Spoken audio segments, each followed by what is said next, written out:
Every morning, at exactly 7:45, Chief Executive Officer Victoria Hayes walked through the glass doors of Hayes Tower and noticed the same strange thing.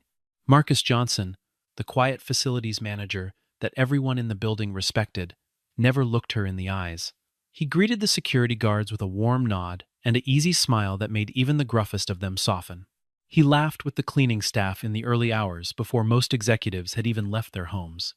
He stopped to ask the young intern from the third floor about her sick mother, remembering details Victoria herself would have forgotten within minutes. But the moment Victoria appeared in the lobby, his gaze dropped to the floor, to his clipboard, to anywhere except her face. At first she assumed he simply disliked her, the way some longtime employees quietly resented whoever inherited a company they hadn't built. Then she wondered if he feared her, the way people sometimes feared anyone holding the kind of power that could end a career with a single signature. Finally, unable to bear the mystery any longer, she found him alone one evening in an empty corridor and asked the question that would change both of their lives forever. "Why won't you ever look at me?" The words left her mouth before she had fully decided to speak them, and she immediately felt foolish, standing there in her heels, briefcase in hand, demanding an explanation from a man whose job title sat several rungs beneath hers on an organizational chart. Marcus was quiet for a long moment, long enough that she nearly apologized and walked away. Then he set down the toolbox in his hand, straightened his shoulders, and smiled, softly, almost sadly, before he finally answered. "Because when I do," he said, "I forget you're my boss." The hallway went utterly silent, the kind of silence that seems to press against the walls themselves. Victoria felt something tighten in her chest, that she had no name for, something that had nothing to do with quarterly earnings or shareholder confidence. And for the first time in 9 years of running her father's company, the most powerful woman in the entire building forgot, for several long seconds, how to breathe. Marcus Johnson was 42 years old, and there was a stillness to him that made people trust him before he ever spoke a single word. He had not always managed the operations of an office tower, spending his days repairing elevators and inspecting wiring schematics. Years earlier, he had been a structural engineer, the kind of man who designed the bones of buildings rather than simply keeping them standing once finished. But after his wife, Renee, died suddenly from an illness that arrived without warning and left almost as quickly as it came, Marcus made a decision that surprised everyone who thought they knew him. He walked away from blueprints and boardrooms and corporate travel schedules, taking a quieter job instead, one with predictable hours and no overnight flights, so that he could raise his daughter, Maya, without ever missing a single school recital or parent-teacher conference. He never explained any of this to the people at Hayes Tower, never offered the story as an excuse or a badge of honor. He simply showed up every single day, fixed whatever was broken, solved problems quietly before they became disasters anyone upstairs would even hear about, and never once asked for recognition. The staff adored him for exactly that reason. They told stories about how Marcus had stayed past midnight, alone, to repair a flooded server room before a major presentation, saving the company from a catastrophic data loss no one upstairs ever knew had been so close. They spoke of the time he had carried an elderly visitor down 6 flights of stairs during a fire drill that went terribly wrong, refusing to let anyone else take the weight even after his own back gave out the next morning. He remembered the names of everyone's children, their birthdays, even which ones were nervous about their first day of school. He was, by every account that mattered, the kind of man people quietly wished their own fathers had been, steady, where so many other men in their lives had been absent. None of these stories ever reached Victoria through Marcus himself. She heard them, piece by piece, from people who clearly adored him and assumed correctly that she would want to understand why. Victoria Hayes had inherited the company from her father, Richard Hayes, 2 years earlier, when a sudden heart scare finally convinced him to step back from the empire he had spent 4 decades building from a single warehouse into a national operation. At 38, she carried herself with the practiced confidence of someone who had spent her entire adult life being underestimated in rooms full of men twice her age, and who had learned, painfully, never to let that underestimation show on her face. She was brilliant in negotiations, exacting in her demands, and famously difficult for anyone to read, a reputation she had cultivated deliberately, because vulnerability, in her experience, was rarely rewarded in corporate boardrooms. Board members respected her judgment even when they disagreed with her decisions. Employees admired her from a careful, professional distance that never quite became affection, and almost no one, in 9 years of climbing toward this office, had ever made her feel genuinely curious about anything beyond balance sheets and merger negotiations. That changed the week she first noticed Marcus Johnson deliberately, consistently, refusing to meet her eyes. It was such a small thing, the kind of detail most executives would never even register in a building filled with hundreds of employees. But Victoria noticed everything, a skill that had made her formidable in business and occasionally lonely in life. And this particular detail nagged at her in a way she could not immediately explain to herself. It was not fear in his posture. She had seen genuine fear before, and this was something else entirely. It was not resentment in his silence either, because his courtesy toward her was, if anything, excessive, careful, almost ceremonial. It was something deliberate, something controlled with the precision of a man diffusing something dangerous, and that careful control intrigued her more than any conversation she'd had in months, perhaps years. By the end of that first week of noticing, she had quietly made up her mind, though she would not have admitted it aloud to anyone, not even Sophie. She was going to find out exactly why Marcus Johnson refused to look at her, no matter how long it took. For nearly 2 weeks, Victoria tried to engineer conversations that felt natural rather than orchestrated, though she suspected she failed at this more often than she succeeded. She lingered near the front desk in the mornings, timing her arrival to coincide with the start of his shift. She asked her assistant, a sharp young woman named Sophie Carter, to schedule walkthroughs of the building's mechanical systems, walkthroughs that conveniently always seemed to require Marcus to personally lead the tour. Each time, he was unfailingly polite, answering every technical question with precision and patience, yet somehow always managing to address the wall behind her, the blueprints in his hands, or a point just past her shoulder. He never seemed rude in the slightest, and if anything, his courtesy felt almost excessive, as though he were compensating for something he refused to name, even to himself. Victoria found herself replaying these brief, careful encounters long after they ended, lying awake, trying to decode a man who somehow gave away nothing while clearly carrying something heavy underneath that calm exterior. She told herself this was simple curiosity, the same instinct that made her excellent at reading hesitation across a negotiating table or sensing a lie hidden inside an otherwise solid contract. But late one evening, after the building had emptied and only a handful of lights remained glowing on the upper floors, she admitted to herself, quietly and with some discomfort, that this felt entirely different from professional curiosity. It felt personal in a way that frightened her slightly, the way only honest feelings frightened a woman who had spent years building walls specifically designed to keep feelings out. And so, on a Thursday night, after a board meeting ran far past 9 o'clock, and most of the building had gone dark and quiet, she found Marcus alone in the corridor outside the maintenance office, finishing his evening reports. She finally asked him the question directly, without strategy, without preparation, simply because she could no longer stand not knowing. "Why won't you look at me?" Her voice echoed slightly against the bare walls of the empty hallway, stripped entirely of the polished authority she usually carried into every room she entered.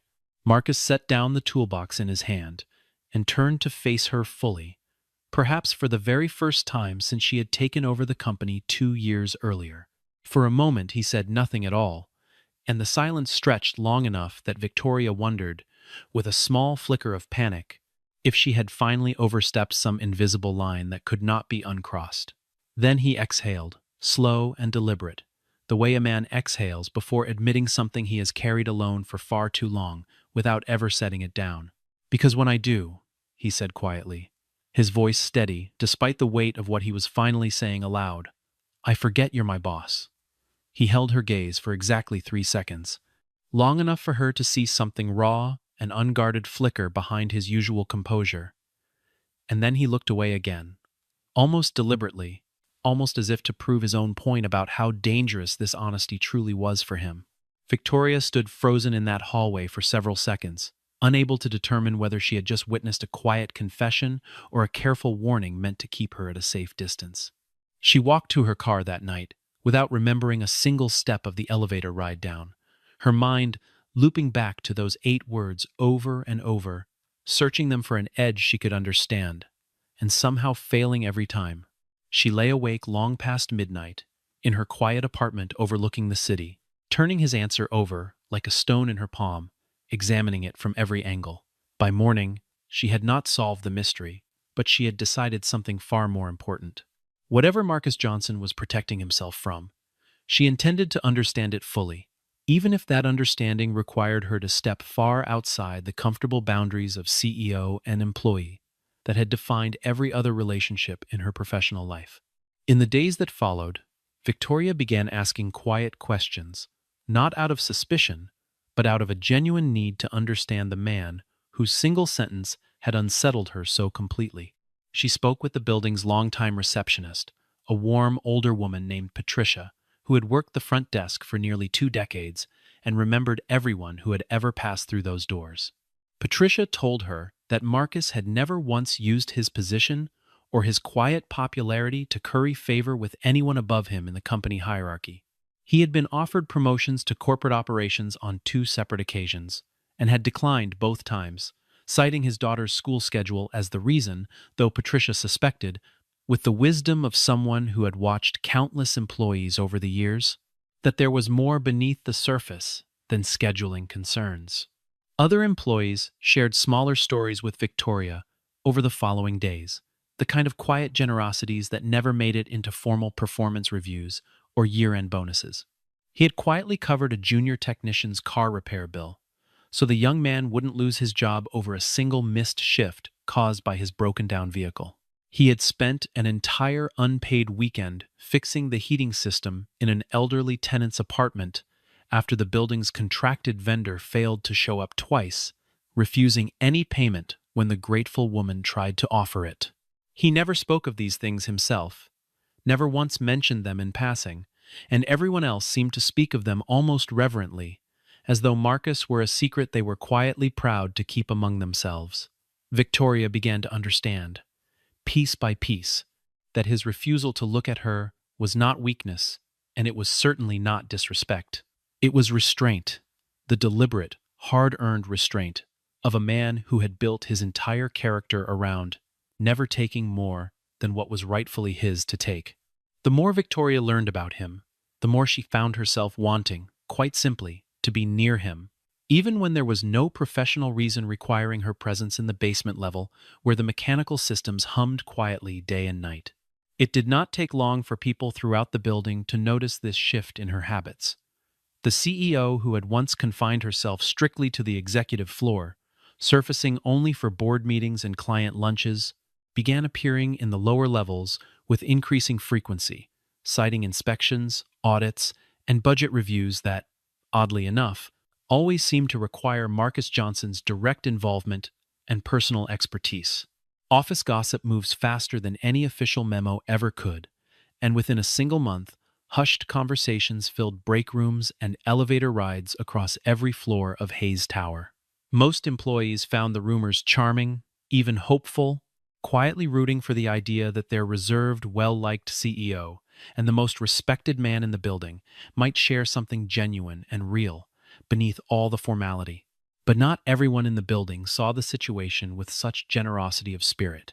Richard Caldwell, a senior director who had long resented Marcus's quiet popularity among the staff, and who had once been publicly passed over for a major project that Marcus handled flawlessly without ever taking credit, saw in this gossip an opportunity to inflict some lasting damage.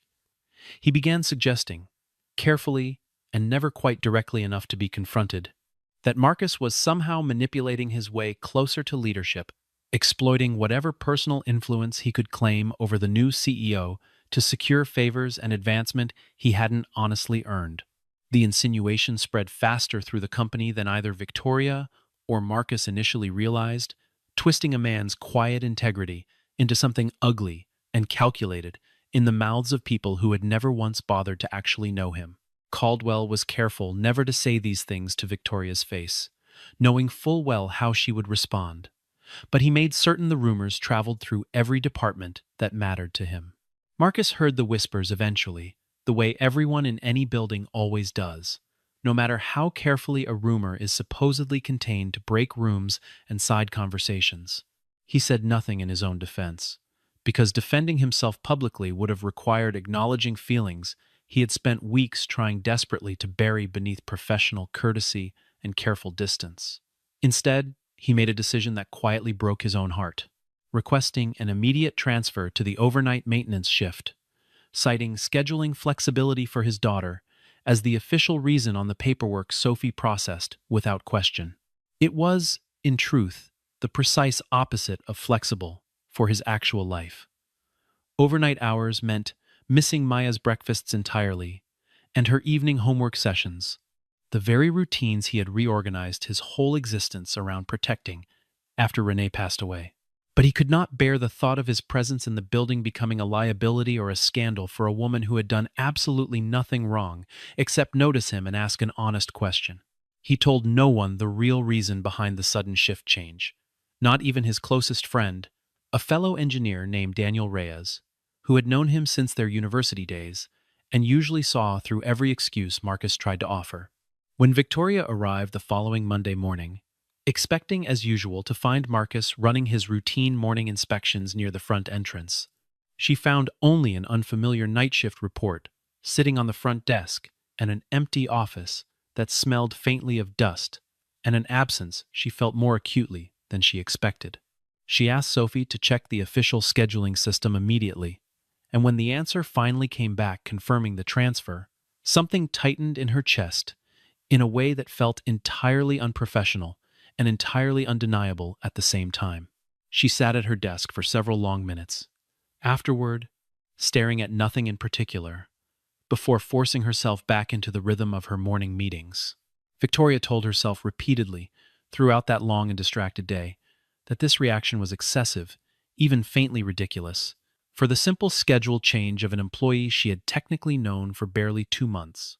Yet, she found the entire building strangely hollow without his quiet, steady presence, somewhere within its walls during daylight hours. She caught herself glancing toward the basement stairwell, purely out of habit, listening unconsciously for footsteps that no longer arrived until well after she herself had gone home for the evening. When she finally ventured downstairs one afternoon, during what she knew was a rare overlap in shifts, Marcus seemed to sense her presence before she had even fully rounded the corner, and he was already retreating quietly toward another wing of the basement by the time she managed to call out his name. This careful, deliberate avoidance repeated itself for nearly 2 full weeks, a quiet distance that hurt far more than any direct argument or confrontation ever could have.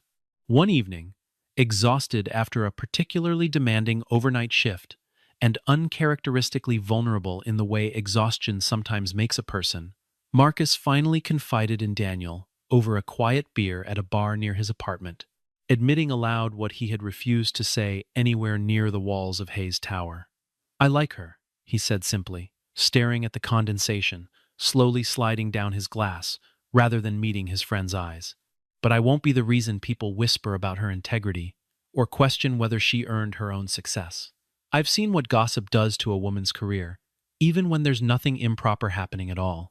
I won't be part of giving anyone that kind of ammunition against her."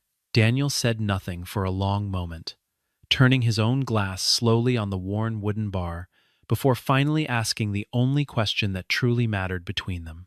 "And what does staying away do to your own heart, Marcus?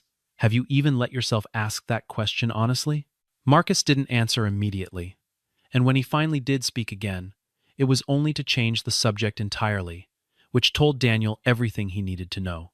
For Victoria, the loneliness of that particular period taught her something she hadn't expected to learn at 38 years old, surrounded as she was by wealth, considerable authority, and an entire building full of employees who answered to her every word and decision.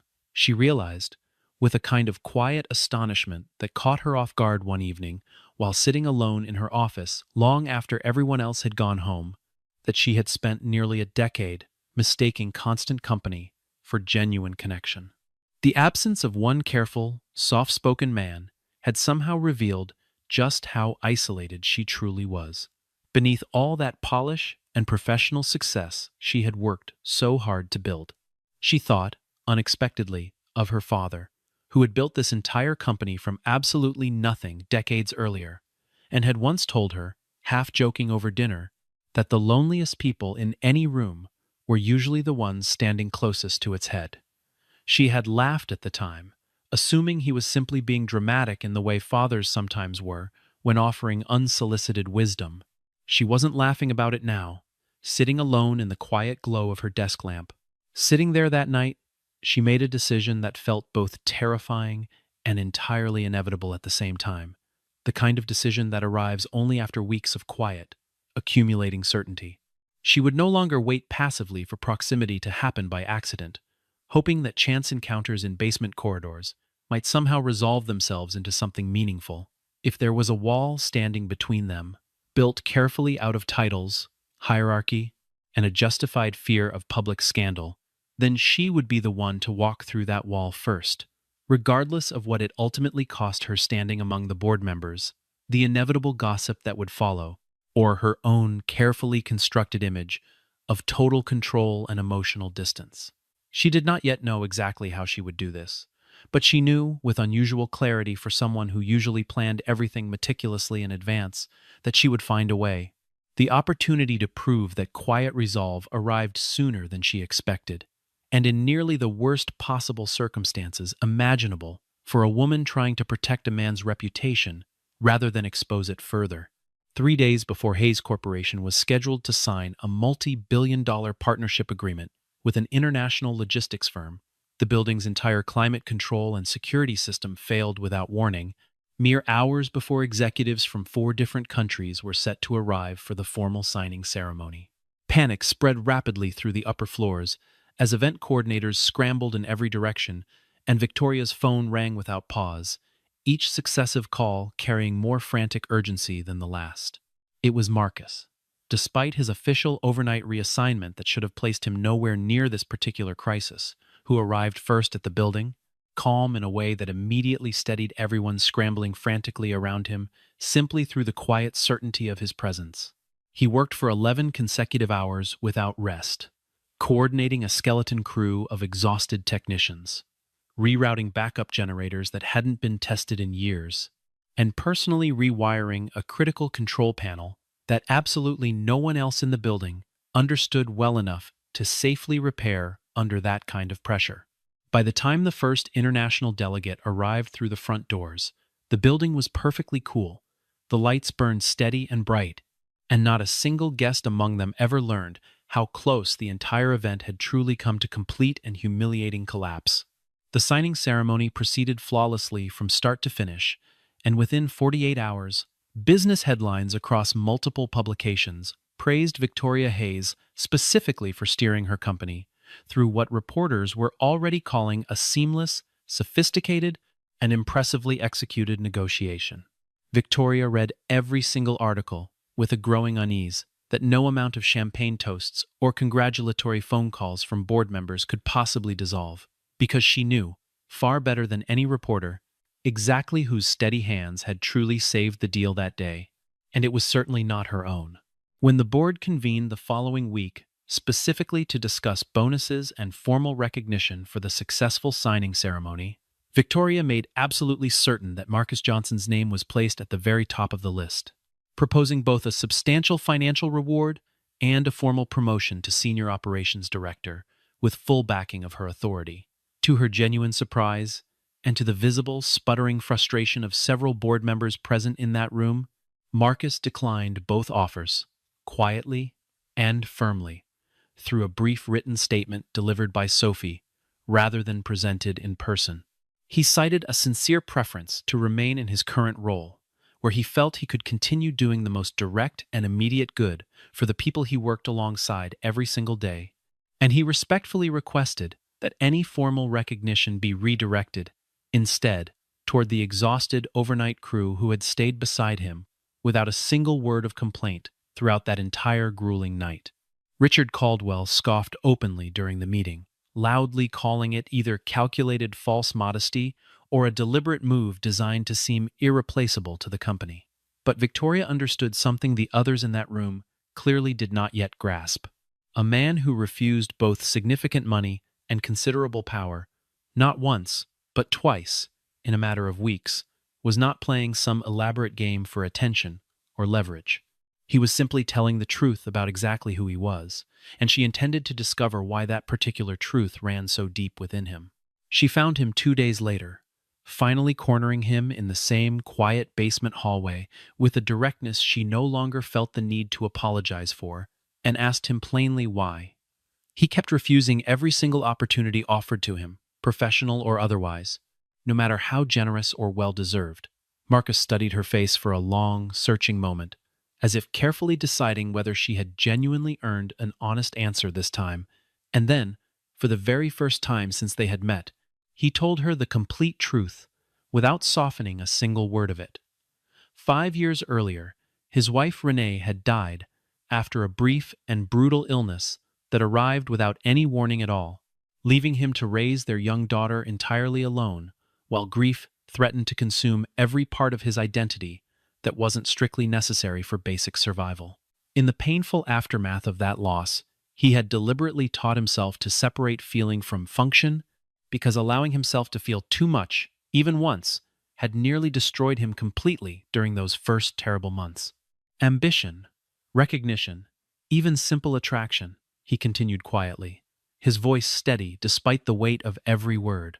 All of it became dangerous territory.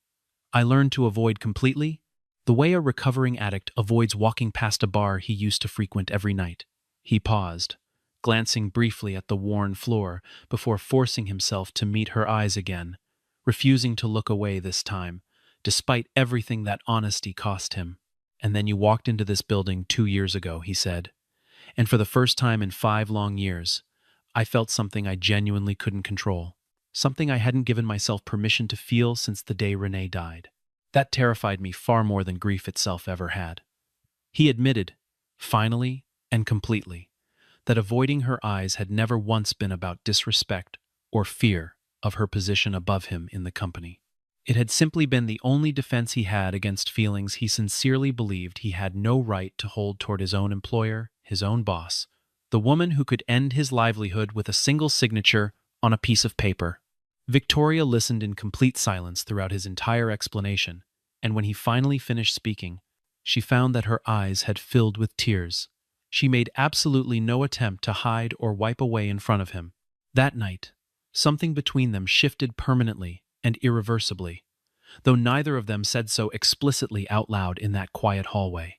Victoria began arriving earlier in the mornings, not for any official inspections or budget audits anymore, but simply to share a quiet cup of coffee with him in the small break room near the mechanical bay, a humble space far removed from the polished glass and chrome of the executive floor she usually inhabited. She asked him to dinner the following week, fully expecting a quick and easy acceptance, given everything they had already survived together. Instead, she was met with a gentle but entirely firm refusal that surprised her despite everything she now understood about him. "Your CEO can't have dinner with me," Marcus said, not unkindly in the slightest, but with the same steady conviction he brought to absolutely everything he did or said. Victoria considered this for exactly 1 second before responding with a calm certainty that surprised even herself. "Then don't meet your CEO." The next evening, true to her word, she arrived at the small neighborhood diner near his daughter's school, wearing simple jeans and a plain wool coat, no company driver waiting outside the entrance, no assistant trailing 2 careful steps behind her shoulder, nothing whatsoever that announced wealth or title or hierarchy of any kind. For the first time since they had truly met, they spoke not as employer and employee, navigating careful professional boundaries, but simply as 2 adults who had each spent years quietly protecting themselves from exactly this kind of genuine, frightening vulnerability. They laughed together more in that single evening than either of them had allowed themselves to laugh in months, perhaps even years, And walking back to their separate cars afterward beneath the streetlights, Marcus finally let his eyes rest on hers for longer than 3 seconds without looking away even once. The peace between them did not last very long, as peace rarely does for two people whose lives intersect so visibly within a large company. 3 weeks later, a freelance photographer happened to capture them, leaving a small independent bookstore together on a quiet Saturday afternoon, their hands not quite touching, but standing close enough to invite immediate speculation among anyone who saw the photograph. By Monday morning, the image had circulated through every corner of the company and several local business publications eager for an easy story. The board convened an emergency session almost immediately, led predominantly by a still resentful Richard Caldwell, who argued forcefully and at considerable length that any romantic relationship between the CEO and a facilities employee posed unacceptable risk to the company's reputation and its entire internal hierarchy of authority. Several board members nodded along with his argument, citing legitimate-sounding concerns about favoritism, legal exposure, and shareholder perception, though Victoria privately suspected most of their genuine discomfort had far less to do with company policy and far more to do with the simple optics of a black maintenance worker standing beside their wealthy, polished CEO in a public photograph. Before Victoria could even respond properly to the board's mounting demands during that tense emergency session, Marcus submitted a formal resignation letter directly to Human Resources that same morning, choosing, as he always seemed to choose in moments of crisis, to remove himself entirely from the equation rather than allow her to absorb consequences that were meant to be shared equally between them. He told absolutely no one beforehand, not even Daniel, because he knew with complete certainty that anyone who genuinely cared about him would try desperately to talk him out of the only solution he sincerely believed was fair to Victoria and to the company she had worked so hard to lead. Well, Victoria found the resignation letter sitting on her desk the following morning, and for the very first time in her entire career, she tore an official document cleanly in half before even finishing reading it completely through to the final line. She called an unprecedented all-staff meeting that same afternoon, gathering employees from every single floor into the main atrium, a move that immediately silenced the building's usual constant hum of speculation and rumor. Standing before nearly 300 employees, several board members included among them in the front row, Victoria held up the torn pages for everyone to see clearly and explained exactly what they were and why she had torn them. Then, without ever raising her voice above its usual measured tone, she spoke the words that would be quietly repeated in hallway conversations throughout the company for years afterward. If I have to choose between a board's discomfort and a man who has shown more genuine integrity in 2 months than most executives I've known show in an entire lifetime, I already know exactly who I'm choosing, and I won't apologize for that choice to anyone in this room. She turned directly toward Richard Caldwell as she spoke her very next sentence, making absolutely certain that everyone present understood exactly who she was addressing in that crowded atrium. This company will not punish honesty, and it will not punish a good man for the color of his skin or the size of his paycheck, not while I am the one signing the checks and making the decisions here. The atrium fell into a complete, absolute silence, the kind of silence that holds an entire room perfectly still, broken finally only by the sound of someone standing near the back beginning, quietly, to clap their hands together. In the weeks following that public announcement, the surrounding controversy slowly dissolved into something far smaller and quieter than anyone in the building had initially expected, as most genuinely manufactured controversies eventually do, once the loudest voices realize they are standing entirely alone in their objections. Several board members who had initially aligned themselves with Caldwell's position quietly withdrew their formal objections once they observed employee morale rising significantly rather than collapsing as predicted. And once, a handful of major corporate clients publicly praised Hayes Corporation's clear stance on internal equity and fair treatment of its employees. Caldwell himself resigned from the company within the month that followed, framing the departure publicly as an entirely personal decision unrelated to recent events, though nearly everyone within the company privately understood the actual truth behind his sudden exit. Marcus withdrew his own resignation at Victoria's direct personal request, returning to his original daytime operations role within the building. Though the company quietly restructured his official title afterward to properly reflect both his considerable expertise and the deep respect he had clearly earned from everyone around him, a change he finally accepted this time, without any protest whatsoever. For the first time since Renee's death 5 years earlier, Marcus allowed himself to genuinely imagine a future that included something far more than simple survival and dutiful routine, something built not on quiet obligation to his daughter alone, but on a real and growing desire to be known and loved as a whole person again. Victoria, for her own part, began showing up to work each morning with a noticeable lightness that her assistant Sophie hadn't witnessed in the entire 2 years she had worked closely beside her, a genuine softness that seemed to make the entire executive floor feel just slightly less sterile and formal than it had before. Employees throughout the building noticed the change too, commenting quietly to one another about how their famously composed CEO now smiled more easily during ordinary meetings, laughed more freely during casual hallway conversations, and seemed, somehow, far more present and engaged in the everyday life of the company she had inherited. None of them fully understood the depth of what had changed within her, but all of them could clearly see that something important had shifted for the better. One evening, several months after their very first difficult conversation in that same empty corridor where everything between them had truly begun, Victoria found Marcus waiting quietly in that exact hallway. This time, not by any careful coincidence, but because she had specifically asked him to meet her there, deliberately choosing the precise place where everything had originally started for both of them.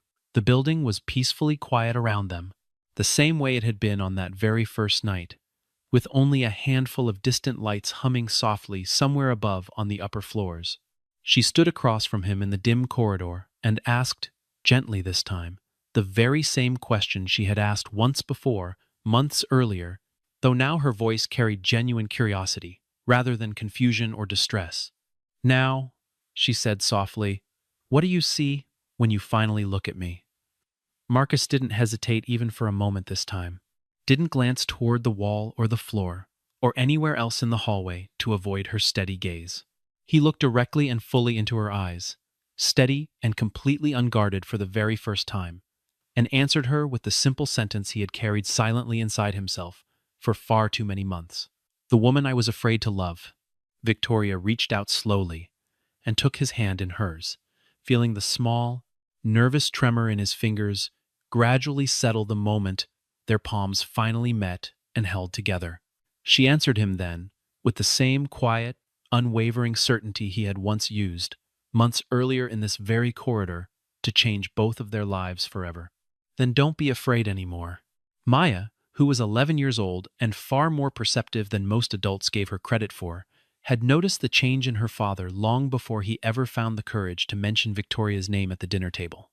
She noticed that he hummed quietly while making breakfast again, something he hadn't done since before her mother passed away. She noticed that he answered his phone with a small, private smile he tried and failed to hide whenever a certain name appeared on the screen. One evening, while helping her with homework at the kitchen table, she simply asked him, without any preamble, whether he was happy, and Marcus found himself answering honestly for the first time in years, admitting that he thought, perhaps, he finally was. When Victoria was eventually invited to their small apartment for dinner, Maya studied her carefully throughout the entire meal, the way only a child raised by a careful, watchful father could study a stranger being welcomed into their quiet world. By the time dessert arrived, she had decided, with the simple certainty children often possess, that this woman made her father's eyes look different, lighter, the way old photographs of him from before her mother's death sometimes looked. She told him so directly after Victoria left that night, and Marcus had to turn away briefly so his daughter wouldn't see him wipe his eyes. They left the building together that evening, walking out side by side through the very same glass doors Victoria had passed through alone every single morning for years. Before this one, except this time, there was no longer any distance between them, no title or hierarchy separating who they truly were from who they had gradually become to one another over these difficult, transformative months. The night air outside Hayes Tower felt subtly different somehow as they stepped out together, lighter and softer. The way the entire world sometimes feels different after a long-held breath is finally, fully released. A few employees, who happened to glance out their office windows that evening, would later describe the scene simply as two people walking quietly, side by side together, unremarkable in almost every visible way to a casual observer, except perhaps for the quiet, steady certainty evident in their shared, easy pace. There was no remaining scandal left for anyone to whisper about in break rooms, no rigid hierarchy left for either of them to carefully navigate around each other anymore, only the simple, hard-won truth they had both finally arrived at together after everything they had endured separately and side by side. And perhaps that quiet truth was the real lesson worth carrying forward long after the headlines faded entirely and the office gossip dissolved slowly into distant memory. That the person who loves you most deeply and most honestly is not always the one who stares boldly at you from the very beginning of a story, but is often, instead, the one who respects you enough to lower their own eyes first, patiently, faithfully, long before they ever finally dare to lift them up again, in genuine, unafraid love.